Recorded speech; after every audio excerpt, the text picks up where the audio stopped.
আসসালামু আলাইকুম, কী অবস্থা সবার? তো আবদুল্লাহ জাবের ভাই, যিনি কিনা একজন সাইবার স্পেশালিস্ট বাংলাদেশের, এবং বাংলাদেশের সাম্প্রতিক এবং পূর্বে অনেক ঘটনা এবং বাংলাদেশের যত যাবতীয় সমস্যাগুলা নিয়ে উনি কথা বলেন এবং পারলে চেষ্টা করেন সমাধান করার। তো এখানে কথা হলো, শিক্ষা উপদেষ্টাকে নিয়ে উনি কথা বলছেন যে দরকার নেই, কারণ এরকম একটা পরিস্থিতিতে এইচএসসি পরীক্ষার দরকার কী ছিল। আরেকটা জিনিস, ইউনূস সাহেবকে নিয়ে ইউনূস সাহেব একটা পোস্ট করছিল, যেটা সবাই হয়তো বা দেখছেন, যে অর্থ অনুদানের জন্য ইউনূস সাহেবের ব্যাংকে।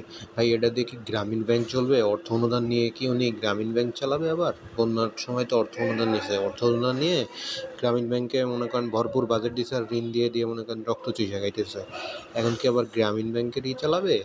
এই যে লিখছে, ভিক্ষা করে দেশ চালাতে হচ্ছে এখন ইউনূস সাহেবের। মন্তব্য করলাম, কিছু সময় পরে দেখলাম পোস্ট ডিলিট করে দিল। যাই হোক, অন্তত বুঝতে পারছি আমরা আমজনতা আমাদের কার্যক্রমে বসে। লল, দ্যাটস অল। ভাই রে ভাই, মানে আর কি বলবো, অ্যাকসেপ্ট করে রাখতে হবে। এই হলো পরিস্থিতি।